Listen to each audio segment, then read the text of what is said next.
కేవలం తన పేరు చెప్తేనే గ్యాంగ్స్టర్స్ గ్రూప్స్ అన్ని ఉచ్చబోసుకుంటాయో అలాంటి వ్యక్తి తను చేసేవన్నీ వదిలేసి తన భార్య అడిగిందని పోలీసులు లొంగిపోయి జైలు శిక్ష అనుభవించి 18 సంవత్సరాల తర్వాత తన కొడుకుని కలవటానికి వెళ్తే బలవంతంగా తన కొడుకుని డ్రగ్స్ కేసులో ఇరికించారని తెలుస్తుంది.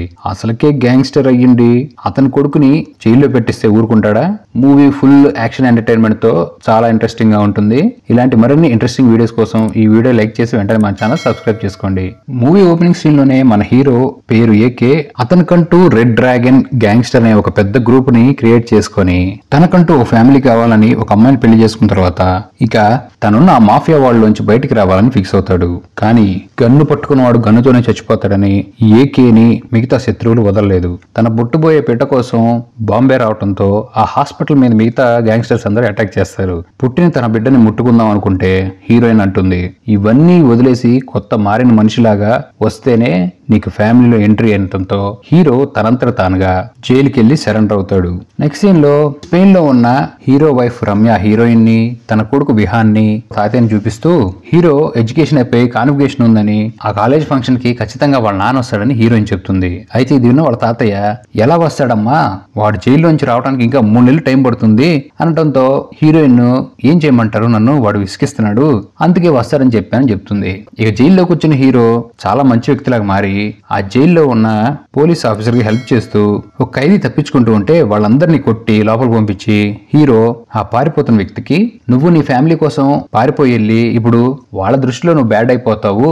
నువ్వు నేరస్తుడు అనే సంగతి మీ ఫ్యామిలీకి తెలుస్తుంది, సేమ్ అదే పరిస్థితి నాది కూడా, సో ఇలాంటి పనులు చేయకుండా నీ జైలు శిక్షను అనుభవించి వెళ్ళిపో అని GBU అని చెప్పెళ్తాడు. కంగారు పడకండి, అది బూత్ కాదు, GBU అంటే గాడ్ బ్లెస్ యూ అని. ఇక అన్నట్టుగానే హీరో వాళ్ళ అబ్బాయి కాన్వికేషన్కి వెళ్ళకపోవడంతో విహాన్ ఫోన్ చేసి హీరోకి చాలా బాధపడి అసలు నేనంటే నీకు ఇష్టమేనని కోపడి ఫోన్ విసిరేస్తాడు. ఇక హీరోకి చాలా బాధేసి తనకు హెల్ప్ చేసిన పోలీస్ ఆఫీసర్ కి ఇంకా 1 ఇయర్ టైం ఉందని రిలీజ్ అవడానికి ఈ ముందే రిలీజ్ అవడం కుదరదని అడగడంతో నేను హెల్ప్ చేస్తా అని చెప్పి హీరోని రిలీజ్ చేస్తాడు. ఏకే బయటకు వస్తున్నాడని బాంబేలో ఉన్న గ్యాంగ్స్టర్స్ అందరికీ తెలిసి వాళ్ళని ఎక్కడ చంపేస్తారని భయం వేసి ఏకేని చంపేయడానికి ట్రై చేస్తూ ఉంటారు. అలా హీరోయిన్ తో కారులో వెళ్తున్నప్పుడు మళ్ళీ ఈ రౌడీలు అటాక్ చేయడంతో మళ్ళీ హీరో మీద కోపం వచ్చేసింది హీరోయిన్ కి.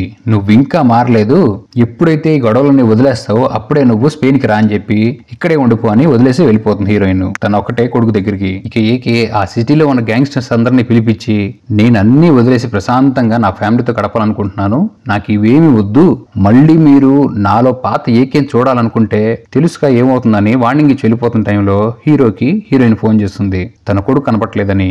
బాంబేలో మనం వచ్చేటప్పుడు మన మీద ఏ గ్యాంగ్ అయితే అటాక్ చేసిందో ఆ గ్యాంగ్ విహాన్ని కిడ్నాప్ చేశారని హీరోయిన్ చెప్తుంది. ఇక దీంతో ఐయామ్ బ్యాక్ అన్న ఏకే తలుపులు వేసేసి సునీల్ ని తన గ్యాంగ్స్టర్ పేరు పిలవడంతో ఇక సునీల్ కి ఎక్కలేని ఆవేశం వచ్చి ఏకేకి ఒక ఆయుధం ఉంటుంది, అదే మూవీ టైటిల్ పడుతుంది. స్టీల్ మెటల్ తో ఉన్న నకల్ పంచిని హీరోకి ఇస్తాడు. ఇక దాంతో గుద్దుని గుద్దకుండా అక్కడ ఉన్న వాళ్ళందరినీ సగం మందిని కొట్టి మొఖాలు చేతులు కాళ్ళు విరగొట్టి పడేస్తుండగా హీరోకి ఫోన్ వస్తుంది తన బావ దగ్గర నుంచి. హీరోయిన్ బ్రదర్ అయినా ఈ ముంబై గ్యాంగ్ కి మీ కొడుకు కిడ్నాప్ అవడానికి ఏ సంబంధం లేదు, ఇదేదో వేరే పెద్ద గ్యాంగ్, మీరు స్పెయిన్ కి వచ్చేయండి అని చెప్పి హీరో చెప్తాడు. ఇక అలా వీర కోపంతో హీరో స్పెయిన్ లోకి అడుగుపెట్టి కోర్టులో ఉన్న తన కొడుకుని చూసి చాలా బాధపడతాడు. విహాన్ డ్రగ్స్ తీసుకుని కారు నడిపాడు, అందులోనూ మైనర్ కావడంతో ప్రూఫ్స్ కూడా అతని వైపు సరిగ్గా లేకపోవడంతో అతనికి జైలు శిక్ష పడుతుంది. ఇక అలా జైలుకి వెళ్తున్న విహాన్ చూసి హీరోయిన్ చాలా బాధపడుతూ నా కొడుకు అలాంటి వాడు కాదు, ఎందుకు వాడికి ఇలా జరిగిందని ఏడుస్తూ ఉంటే హీరో కూడా ఇక్కడ నేను జైల్లో ఉన్నప్పుడు నా కొడుకు బయట ఉన్నాడు, వాడు జైలుకి వెళ్ళినప్పుడు నేను బయటకు వచ్చాను, అసలు ఇదంతా చేసింది ఎవడరా అని సీన్ కట్ చేస్తే ఇక్కడ విలన్ చూపిస్తారు. ఈ విలన్ పేరు జిమ్మీ. ఇతను ఖైదీ సినిమాలో బేస్ వాయిస్ తో ఉంటాడు కదా, ఈ విలన్ పెద్ద సైకో. చిన్నప్పుడు ఎప్పుడో వాళ్ళ నాన్న చంపేస్తే ఆ గ్యాంగ్స్టర్ ని ఇప్పుడు తీసుకొచ్చి ఎందుకురా నేను చిన్నప్పుడు ఎప్పుడో మీ నాన్న చంపేసి ఇప్పుడు నన్ను చంపేసాను అడిగితే నేను కరెక్ట్ గా ఏజ్కి వచ్చే టైంకి మా నాన్న చనిపేశావు, ఇప్పుడు నీ కొడుకు కూడా అదే ఏజ్ లో ఉన్నాడు, వాడికి ఆ పెయిన్ తెలియాలని చంపేస్తానని చెప్పి చంపేస్తాడు. ఇక హీరో విహాన్ కలిసి ఏం జరిగిందని అడిగితే విహాన్ తనకి గర్ల్ ఫ్రెండ్ ఉంటుంది నిత్య, నిత్య అనే అమ్మాయి. నిత్యాన్ని తీసుకుని లాంగ్ డ్రైవ్ వెళ్ళినప్పుడు కొంతమంది విహాన్ని ఫాలో చేసి నిత్యాన్ని తన కళ్ళ ముందే చంపి హీరో తల మీద కొట్టి అతను కారులో డ్రగ్స్ పెట్టి విహాన్ డ్రగ్స్ తీసుకున్నాడు క్రియేట్ చేశాడని హీరోకి చెప్తాడు. అయితే కోర్టులో నిత్య చనిపోయిన సంగతి చెప్పడు. ఎందుకంటే ఆల్రెడీ డ్రగ్స్ కేసులో ఇరికిచ్చి ఇప్పుడు నిత్య కూడా చనిపోయింది అని చెప్తే అది చాలా పెద్ద కేసు అవుతుందని ఆ విషయం విహాన్ బయటికి చెప్పడు. ఇక్కడ హీరో ఇంకో 3 రోజుల్లో నీ బర్త్డే ఉందరా, ఖచ్చితంగా నిన్ను బయటికి తీసుకొస్తాను, ఇది ఏకే ప్రామిస్ అని చెప్పి వెళ్ళిపోతాడు. హీరో ఆల్రెడీ గ్యాంగ్స్టర్ కావడంతో విహాన్ని ఎవరైతే గ్యాంగ్స్టర్స్ కొట్టి నిత్యం చంపేశారో వాళ్ళని పట్టుకొని ఏకే వాళ్ళ స్టైల్లో అడుగుతారు. అక్కడ అసలు నిజం బయటకు వస్తుంది. డార్క్ వూల్ఫ్స్ గ్యాంగ్ అనే ఒక గ్యాంగ్ ఉంటుంది. వీళ్ళు స్పెయిన్ లోనే అత్యంత పెద్ద మనీ లాండరింగ్ చేస్తూ ఉంటారు. ఆల్రెడీ స్పెయిన్ గవర్నమెంట్ వెతుకుతున్న మెయిన్ లిస్ట్ లో ఉన్నవాడు బాబిల్, ఇతనే జాకీ షరఫ్. యూరోప్ లో ఉన్న చాలా మంది గ్యాంగ్స్టర్స్ ని వాళ్ళ ఇల్లీగల్ డబ్బులు మొత్తం కలెక్ట్ చేసి ఒక సీక్రెట్ క్లబ్ లో ఒక బ్యాంక్ లాగా మెయింటైన్ చేస్తూ ఉంటాడు. ఆ మెయిన్ క్లబ్ ని మెయింటైన్ చేసేది బిగ్ డాడీ, ఈ డార్క్ వూల్ఫ్ కి హెడ్ అయిన జానీ విలను. ఈ బ్యాంక్ లో ఉన్న అకౌంట్ హోల్డర్స్ అందరికి అదొక క్యాసినో లా క్రియేట్ చేసి ఇది మొత్తం మెయింటైన్ చేయడానికి జకాబో అనే ఈ రోడిస్ లో గుండు వ్యక్తి ఉంటాడు కదా, అతనికి అప్పచెప్తారు. అయితే అక్కడికి వచ్చిన డబ్బులు మొత్తం ఆ బ్యాంక్ కింద వచ్చిన లాకర్ లో దాచిపెట్టి ఆ బ్యాంక్ లోకి ఎంటర్ అవ్వాలన్నా సరే ఆ మెంబర్ యొక్క ఫింగర్ ప్రింటే కావాలి. అంతేకాదు ఈ మెయిన్ విలన్ ఎక్కడ ఉంటాడో ఈ గుండు వ్యక్తికి మాత్రమే తెలుసు. అతను పట్టుకుంటే విలన్ ఎక్కడ ఉన్నాడో దొరుకుతాడు అనే విషయం హీరోకి వాళ్ళ బావ చెప్తాడు. ఇక హీరోని వాళ్ళ బావ దొంగతనంగా వెళ్దాం బావ అంటే ఏంట్రా దొంగతనంగా వెళ్ళేది, నా స్టైలే అని డైరెక్ట్ గా వెళ్ళి ఆ గుండు వ్యక్తిని కలుస్తాడు. అంతేకాదు ఏకే చాలా రిక్వెస్ట్ గా అడుగుతాడు, మీకు ఎంత డబ్బులు కావాలంటే అంత డబ్బులు ఇస్తాను, నా కొడుకుని ఈ కేసు నుంచి రిలీజ్ చేయించండి అని అడగడంతో ఈ గుండు అతను విలన్ కు ఫోన్ చేసి అదే విషయం చెప్తాడు. ఒరే పిచ్చోడా, అసలు ఎందుకు డైరెక్ట్ గా నువ్వు నాకు ఫోన్ చేస్తున్నావు, ఇలాంటివన్నీ చేయద్దురా అంటే ఈ గుండు అతను వీడు మరీ అమాయకుల్లాగా ఉన్నాడులే, ఏం లేదు డీల్ మాట్లాడంటంతో వద్దు అసలు వాడు ఫోటో పంపించని ఫోటో షేర్ చేయమంటాడు.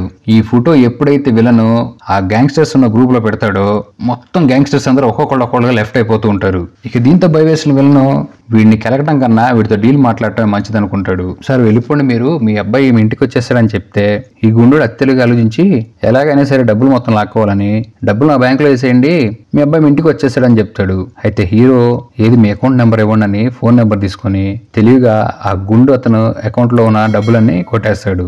ఇంకా ఇష్యూ పెద్దదవుతుందని విలను హీరోయిన్ ఏ వాయిస్ తో హీరోతో మాట్లాడుతున్నట్టు ఫోన్ కూడా చేపిస్తే హీరోకి ఎక్కడ కాలాలి అక్కడ కాలుతుంది. ఇక్కడ అసలు విషయం బయట పెడతాడు. ఇదంతా చేస్తుంది నువ్వే కానీ నీ వెనకాల ఇంకొకడు ఉన్నట్టు నీలాంటోడు, వాడెవడో బయటికి రమ్మని చెప్పి ఈ విషయం హీరోకి ఎలా తెలుస్తుందంటే విహాన్ కిడ్నాప్ అయినప్పుడు తన ఫోటోలన్నీ చెక్ చేస్తే ప్రతి బర్త్డేలో విలను తన వెనకాలే ఉంటాడు. ఈ వ్యక్తి ఎవరని హీరో వాళ్ళ మామని అడిగితే వీడు ఒక డ్రగ్ కేసులో ఇరుక్కున్నాడు, విహాన్ 16th బర్త్డే అప్పుడు వాడు జైల్లోనే ఉన్నాడంటే మరి వీడు బయట ఎలా ఉన్నాడని హీరోకి డౌట్ వచ్చి నీ వెనకాల నుండే పిలవరా అంటాడు. అప్పుడు జానీ జామీ అని ఇద్దరు కవల పిల్లలు ఉంటారు, ఇద్దరు విలన్సే. ఈ జానీ అద్దరిపోయే ట్విస్ట్ ఒకటి రివీల్ చేస్తాడు. ఇప్పుడు దాకా హీరోనే ఏదో చేశాడు, హీరో గ్యాంగ్స్టర్ అని అతని మీద పగబట్టారేమో అనుకుంటాడు గాని అసలు అంతా చేసింది వాళ్ళ వైఫ్. వాళ్ళ వైఫ్ ఈ జామీ జైల్లో డ్రగ్స్ కేసులో ఇరుక్కున్నప్పుడు మైనర్ కావడంతో అందులోనూ ఇండియన్ కావడంతో వీడికి జైలు శిక్ష ఎక్కువ పడుతుంది, అందులోనూ వీడి మైండ్ కూడా సరిగ్గా లేదు, వీడి కనిపించిన ప్రతి అమ్మాయిని అమ్మ అమ్మ అని పిలుస్తూ ఉంటాడు, వీడికి శిక్ష తగ్గేటట్టు చూడమ్మా అని హీరోయిన్తో చెప్పడంతో డోంట్ వరీ అంకుల్ నేను హ్యాండిల్ చేస్తానని తెలివిగా మాట్లాడి నేను మీ అమ్మను అనుకో, ఏంటి నాన్న ఏం చేసావంటే డ్రగ్స్ తీసుకున్నానమ్మా అందుకని జైలుకి వచ్చాను, మరేంటి నువ్వు కాలేజ్ అమ్మాయిని కూడా రేప్ చేసావంటే ఒక కాలేజ్ అమ్మాయిని ఏంటమ్మా చాలా మంది రేప్ చేశాను తల్లితో ఎలా చెప్పుకోగలను అనటంతో హీరోయిన్ ఈ చెప్పిన మాటలు మొత్తం పెన్ కెమెరాతో రికార్డ్ చేసి ప్రూఫ్ ని వాళ్ళ అంకుల్కి ఇస్తుంది. ఇక వాళ్ళ అంకుల్ పోలీస్ ఆఫీసర్ కావడంతో కోర్టులో విలన్ కి శిక్ష పడి అప్పటి నుంచి తను ఏ ఏజ్ లో అయితే జైలుకి వెళ్ళాడో అదే ఏజ్ లో తన కొడుకును కూడా ఇరికించాలని ప్లాన్ వేసుకుని మరి ఈ విహాన్కి 18 ఏజ్ వచ్చే టైంకి అతన్ని జైల్లోకి పంపిస్తాడు. ఇక హీరో అప్పుడు దాకా కన్ఫ్యూజన్ లో ఉన్నాడు అనుకున్నాడు. ఈ విషయం వినంగానే నా కొడుకుని జైలుకి పంపించినందుకు నువ్వు బ్యాడ్, తెలివిగా నేను ఇరికిచ్చిన నా వైఫ్ బ్యాడ్, ఇంతమంది బ్యాడ్ మనుషుల మధ్యలో నేనెందుకు గుడ్ గా ఉండాలి, నేను బ్యాడేరా, ఈ సమస్య నాదే అని ఆల్రెడీ బ్యాంక్ లో ఉంటాడు హీరో. ఆ బ్యాంక్ మొత్తాన్ని పేల్చేస్తాడు. ఇక కోపంతో మెయిన్ విలన్ జాకీ షరఫ్ అక్కడికి వచ్చి జానీకి వార్నింగ్ ఇచ్చి నా బ్యాంక్ నాశనం చేసిన ఏకేని చంపేరా అని, వాడిని గనక చంపకపోతే నేను చంపేస్తానని చెప్తాడు. ఇంకిక్కడ హీరో ఆ గుండు వ్యక్తిని చంపేసాడు అనుకుంటే చంపాడు, అలానే ఆ బ్యాంకులో డబ్బులు కూడా దొంగతనం చేసి ఆ లాకర్ లో ఈ గుండు వ్యక్తిని కిడ్నాప్ చేసి తీసుకొస్తాడు. ఈ గుండు వ్యక్తి జానీని కలవాలంటే ఒకటే ఐడియా, అతని గ్రూప్ మెంబర్స్ అందరు వాళ్ళందరినీ కనుక చంపేస్తే జానీ వీక్ అయిపోతాడు, అతను బయటకు వచ్చి మీకు దొరుకుతాడు, అప్పుడు వాడిని చంపుకోండి, నన్ను వదిలేసేయండి అని ఈ గుండు వ్యక్తి ఐడియా ఇస్తాడు. ఈ జానీ అసలు ఏకే పేరు చెప్పంగానే స్పెయిన్ లో ఉన్న గ్యాంగ్స్టర్స్ అందరూ గ్రూప్ లో నుంచి లెఫ్ట్ అయిపోయారు ఎందుకు అని బాంబేలో ఉన్న మూవీ స్టార్టింగ్ లో చూపిన గ్యాంగ్స్టర్స్ తో వీడియో కాల్ మాట్లాడతాడు. అక్కడ అద్రిపోయే ట్విస్ట్స్ అనేవి రివీల్ అవుతాయి. గ్యాంగ్ లో చేరడానికి వచ్చిన ఏకేని తన బాస్ ఒకరోజు అబ్జర్వ్ చేసి గ్యాంగ్ లో జాయిన్ చేసుకుంటానని చెప్తాడు. అయితే ఇక్కడ ఏకే ఎంత తెలివిగా ఆలోచిస్తాడంటే కొరియన్ గ్యాంగ్స్టర్ తమ్ముడు ఒకరోజు మీటింగ్ పని మీద ఇండియా వస్తాడు. అతను చంపేయడానికి బాంబేలో ఉన్న గ్యాంగ్స్టర్స్ కి డబ్బులు ఇస్తే చాలా తెలివిగా ఏకే అతన్ని గవర్నమెంట్ బస్సులో తప్పించి కొరియా పంపించేస్తాడు అని చెప్పి ఈ బాంబే గ్యాంగ్స్టర్స్ సరే మీ లోకల్లో ఉన్న ఇంకెవరైనా గ్యాంగ్స్టర్స్ కి డబ్బులు ఇచ్చామనంటే సైమన్ అనే ఒక వ్యక్తికి ఇచ్చానని చెప్తాడు. ఈ సైమన్ వచ్చి ఈ జానీకి అదిరిపోయే ట్విస్ట్ ఒకటి ఇస్తాడు. ఈ గ్యాంగ్స్టర్స్ తో మాట్లాడుతూ మామా ఒక వ్యక్తిని చంపేయాలని డబ్బులు ఇచ్చారు, అయితే ఫోటో చూస్తే అది ఏకేది, నాకు ఈ డబ్బులు ఏమొద్దు, ఏకే సంగతి నాకు తెలుసు కదా, నేను ఇక్కడి నుంచి వెళ్ళిపోతానని చెప్తాడు. ఇక దీంతో కోపం వచ్చిన జానీ ఏం మనిషి నువ్వు గ్యాంగ్స్టర్ వేనా, డబ్బులు తీసుకొని ఇలాంటి పనులు చేస్తున్నావేంటి, వాడొక బాంబే లోకల్ గ్యాంగ్స్టర్, అసలు వాడిని చూసి నువ్వు ఇంతకింత భయపడుతున్నావు, ఇంటర్నేషనల్ గ్యాంగ్స్టర్స్ గ్రూప్ లెఫ్ట్ అవ్వడానికి అంత భయపడ్డారు ఏంటి అని అడిగితే ఏకే కొరియన్ గ్యాంగ్స్టర్ తమ్ముడిని కాపాడాడు కదా, అతను మెయిన్ వాళ్ళ అన్నయ్య గ్యాంగ్స్టర్ కొరియా పిలిపించి ఏకేతో కలిసి అక్కడ ఒక పెద్ద ఫైట్ చేసి ఆ గ్రూప్ లో మెంబరు రెడ్ గ్యాంగ్స్టర్ లాగా మారతాడు. మళ్ళీ అక్కడి నుంచి న్యూయార్క్ లో ఒక అసాసిన్ ని కలవటానికి జాన్ విక్ ఉన్నాడు కదా మూవీ, దాని పేరు మార్చి ఆ వ్యక్తి దగ్గర కూడా వెళ్ళాడు. ఇందా కొరియాలో కూడా వాంగే అని కొరియన్ లో ఒక లావాటి మనిషి కనపడుతూ ఉంటాడు. అలా వీళ్ళు 3D క్యారెక్టర్ వేసి హాలీవుడ్ తో కూడా మూవీని కలిపేశారు. ఇక జాన్ విక్ ఏకే కలిసి ఒక 100 మంది గ్యాంగ్స్టర్స్ ని చంపేయడంతో మళ్ళీ అక్కడి నుంచి ఆ 100 మందిని చంపేసిన తర్వాత హీరో జైలుకి వెళ్లి మనీ హీస్ట్ కూడా కలిపారు. ఇక్కడ ప్రిసెప్టర్ కలిసి ఒక పెద్ద హైస్ట్ ప్లాన్ వేసి సక్సెస్ఫుల్ గా డబ్బులు దొంగతనం చేశారు. ఇక అప్పుడు మొత్తం ప్రపంచంలో ఉన్న గ్యాంగ్స్టర్స్ అందరు కలవటంతో డ్రాగన్ గా ఉన్న ఏకే రెడ్ డ్రాగన్ గా మారాడు. అందుకే హీరో అంటే వరల్డ్ లో ఉన్న గ్యాంగ్స్టర్స్ అందరికీ వచ్చా. ఇంత క్లారిటీ తెలిసినా కూడా ఈ జానీ ఏ మాత్రం తగ్గడు. అప్పుడే ఆ గుండు వ్యక్తి దగ్గర నుంచి ఫోన్ వస్తుంది, తను బతికే ఉన్నానని, ఏకేని చంపడానికి ప్లాన్ వేశాను, మన వాళ్ళందరినీ ఇక్కడ పిలిపించానని చెప్తాడు. ఇదే ఆ బాంబే గ్యాంగ్స్టర్స్ అక్కడికి వచ్చిన సైమన్ ఏకే ఎలా చనిపోతాడో వినండ్రా అని స్పీకర్ ఫోన్ చేసి వినిపిస్తూ ఉంటాడు. ఏకే వచ్చిన వాళ్ళందరికీ పార్టీ ఇచ్చి లాస్ట్ కి ఫోటో తీసుకుందామని గ్రూప్ ఫోటో అందరినీ కూర్చోపెట్టగానే ఈ బాంబే గ్యాంగ్స్టర్ సైమన్ నవ్వుతా ఉంటారు. ఏకే స్టైల్ రాది, ఫోటో తీసుకుందాం అంటాడు ఫస్ట్, తర్వాత వాళ్ళ గుండెల్లో బుల్లెట్ దిగుతుందని. సేమ్ ఏకే అలా అక్కడ ఉన్న వాళ్ళందరినీ ఒక మిషన్ గన్ తీసుకొని విత్ ఇన్ సెకండ్స్ లో కాల్ చేసి ఈ గుండు వ్యక్తిని కూడా కాల్ చేస్తారు. ఈ జానీ జిమ్మీకి అసలు ఏం చేయాలో అర్థం కాదు. ఒక విధంగా డల్ అయిపోతూ ఉంటే ఈ జిమ్మీ మాత్రం బాగా తెలివి వెళ్ళాడు. అతనే డ్రగ్స్ కేసులో ఇరుక్కొని జైల్లోకి వెళ్ళింది. జానీకి ఐడియా ఇస్తాడు, అరే వాడు ఓ గ్యాంగ్స్టర్ రా, వాడు మన దగ్గర ఉన్న మనుషులందరినీ చంపేస్తే డల్ అయిపోతాడు అనుకుంటున్నారు, ఇప్పుడు చూడు నేను వస్తా అసలైన ట్విస్ట్ అని. హీరోయిన్ నిత్య చనిపోయింది కదా, తన బాడీ దొరికినట్టు, అది కూడా విహానే చేసినట్టు కేసు ఇంకా స్ట్రాంగ్ అయిపోయి అప్పుడు దాకా విహాన్ని బెయిల్ ఇచ్చి బయటకు తీసుకొద్దామని ప్రిపేర్ గా ఉన్న హీరోయిన్ ని ఈ విషయం బయటికి రావడంతో విహాన్ బయటికి రాకుండా జైలుకి పంపించేస్తారు. ఇంకా అక్కడతో ఆగకుండా ఓ పక్క హీరోయిన్ ని చంపేయడానికి అలానే జైల్లో ఉన్న విహాన్ని చంపేయడానికి కూడా ఈ ఇద్దరు విలన్స్ ట్రై చేస్తూ ఉంటారు. హీరోకి ఫోన్ చేసి ఇద్దరిలో ఎవరిని కాపాడుకుంటావరా అని వార్నింగ్ ఇవ్వడంతో హీరోయిన్ ని చంపడానికి హీరో పాత గర్ల్ ఫ్రెండ్ అయిన ప్రియా సిమ్రాన్ అక్కడికి వచ్చి తను ఒక గ్యాంగ్స్టర్ అని ఏకే వైఫ్ ని చెబుతున్నారు, అయితే మళ్ళీ ఏకేని కలవచ్చని ఫోన్ తీసుకొని హీరోతో రొమాంటిక్ గా మాట్లాడుతూ ఉంటుంది. ఇదంతా చూస్తున్న హీరోయిన్ కి మండుతూ ఉన్న హీరో ఫ్లట్ చేసి మాట్లాడి హీరోయిన్ అక్కడి నుంచి రిలీజ్ చేస్తాడు.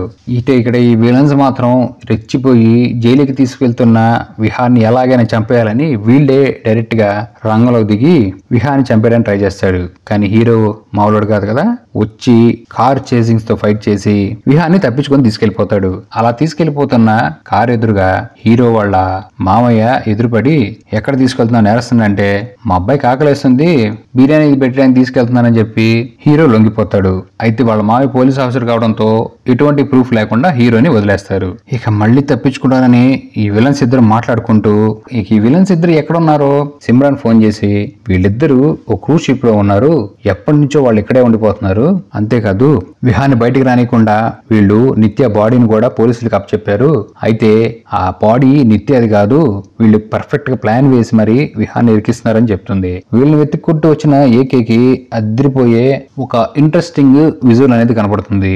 ఈ చనిపోయిన నిత్య బతికే ఉంటుంది, తను జామీకి గర్ల్ ఫ్రెండ్ వీళ్ళిద్దరు కలిసి డాన్స్ చేస్తూ మంచిగా లైఫ్ ఎంజాయ్ చేస్తూ విహాన్ అనవసరంగా జైల్లోకి ఇరికిస్తారు. ఇది ఏకే వీడియో తీసి జైల్లో ఉన్న విహాన్ కి పంపిస్తాడు. అయితే ఇక్కడ జైల్లో విహాన్ కి ఏమవకుండా కాపాడటానికి తమిళ మూవీస్ లో కమెడీ యాక్టర్ ఉంటాడు, అతను పెడతారు.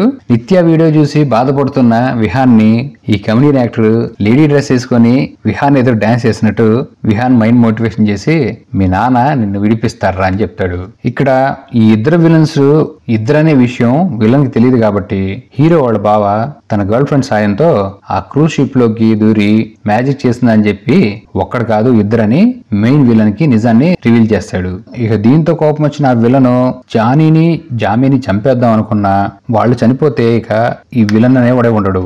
మీకు 6 రోజులు టైం ఇస్తున్నాను, ఆ ఏకీ గాడిని చంపి నా దగ్గర రండి, మిమ్మల్ని ప్రాణాలతో విడిచిపెడతా అని చెప్తాడు. ఆ జామీని ఈ నిత్యాన్ని కలిపి ఒక ప్లేస్ లో కిడ్నాప్ చేసి పెడతాడు. ఇక్కడ త్రిష ఏం చేస్తుందంటే ఆ నిత్యాన్ని తీసుకొచ్చి కోర్టులో సబ్మిట్ చేసి విహాన్ ని ఈ కేసు నుంచి బయట పెడదాం అనుకుంటుంది.